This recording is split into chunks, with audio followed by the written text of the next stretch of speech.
Thanks for joining us tonight at 5. I'm Fallon Glick. And I'm Gilbert Corsi. Several tornadoes ripped through the heart of Jefferson County yesterday. WDRB's Christy Batista is in one of the hardest hit parts of Louisville, an apartment complex near Pleasure Ridge Park. Christy?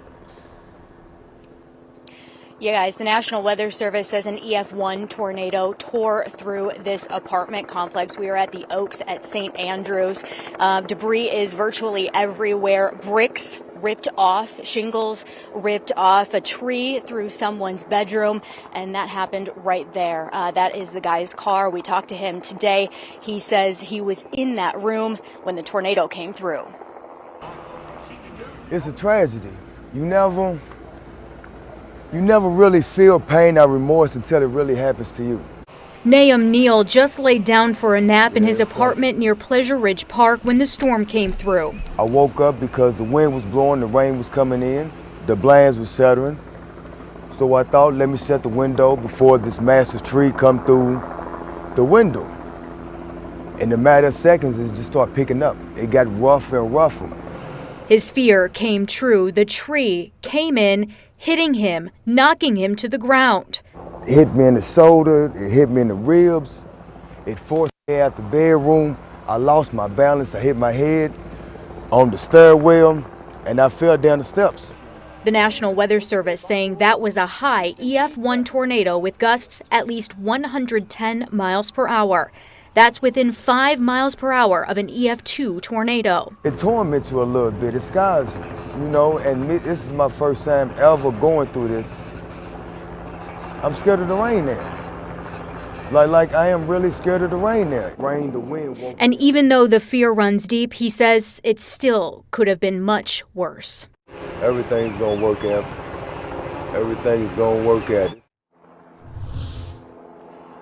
Now, the Red Cross is helping the people who were affected by this tornado. They actually just texted me within the past 15 minutes saying that they are providing immediate emergency assistance for 39 people. Last night, they provided temporary lodging for 20 people. They do have shelters on standby if someone is in need of a shelter for tonight. Reporting with photojournalists Emily Evans and Jeff Gordon, I'm Christy Batista, WDRB News. Thousands of Kentuckians remain without power after last night's storms. WDRB's Grace Haba spoke with city and LG&E officials. She joins us live with the latest on the cleanup. Grace. Yeah, that's right, guys. As of about 30 minutes ago, the latest estimate means about 9,000 customers across the Louisville area are still without power. Right now, we're on Preston Highway. Just over my shoulder, you can see the Fern Valley Road intersection. And as you can tell, there's a pretty large traffic backup that's been caused because of the intersection that is out and because of power crews tackling things like this. In this area, there are about 9 utility poles that have either snapped or been broken completely. So that is what crews are currently working to fix. Right now, they've actually stopped traffic on both sides of the street as this wire right here comes down, as you can see. So this is why that backup is ongoing. And a lot of the crews that you're actually looking at right now at this location are actually from out of town, places like West Virginia, South Carolina, and total about 400 crews in this area around Louisville working to restore power. Now, as you mentioned earlier today, I also spoke with Mayor Craig Greenberg, and he also provided an overview of other updates to storm damage. And he did take a moment to mention the individual who passed away. He says they still have not heard from the coroner an exact confirmation if that death was storm related, so we are still waiting to hear more on that. But he does say that the Red Cross is currently working to help a few dozen people who are displaced from the Brooklawn apartments, and he says that they are not alone. And he also mentioned that the city is looking into 2 sirens that reportedly did not go off like they should have, and they are working to see what exactly happened there. Also, I think it's important to remind people that the tornado warnings are meant to provide warning to those who are outside. And so that's why last night, today, and every day, I encourage everyone throughout the city to sign up for Lens Alert. Now, Greenberg says that the city's emergency response center did receive notice of the tornado from the National Weather Service at 5:18 p.m. And he says that within 30 seconds, the city had activated those sirens. Again, looking into what happened with those 2 sirens that apparently did not go off like they were supposed to.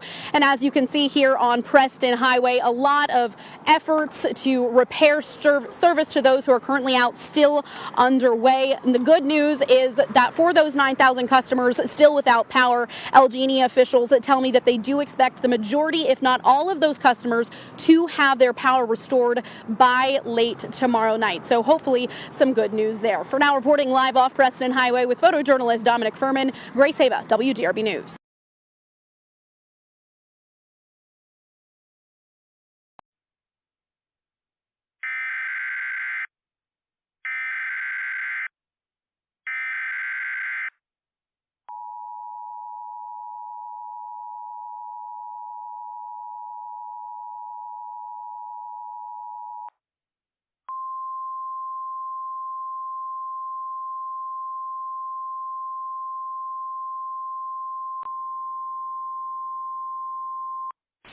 The National Weather Service in Louisville has issued a tornado warning for southeastern Oldham County in central Kentucky, northwestern Shelby County in central Kentucky, southwestern Henry County in central Kentucky, northeastern Jefferson County in central Kentucky until 5:45 p.m. Eastern Daylight Time.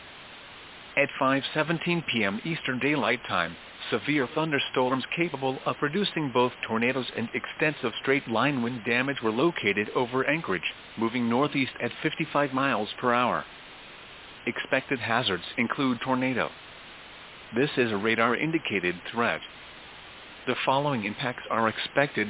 Flying debris will be dangerous to those caught without shelter. Mobile homes will be damaged or destroyed. Damage to roofs, windows, and vehicles will occur. Tree damage is likely.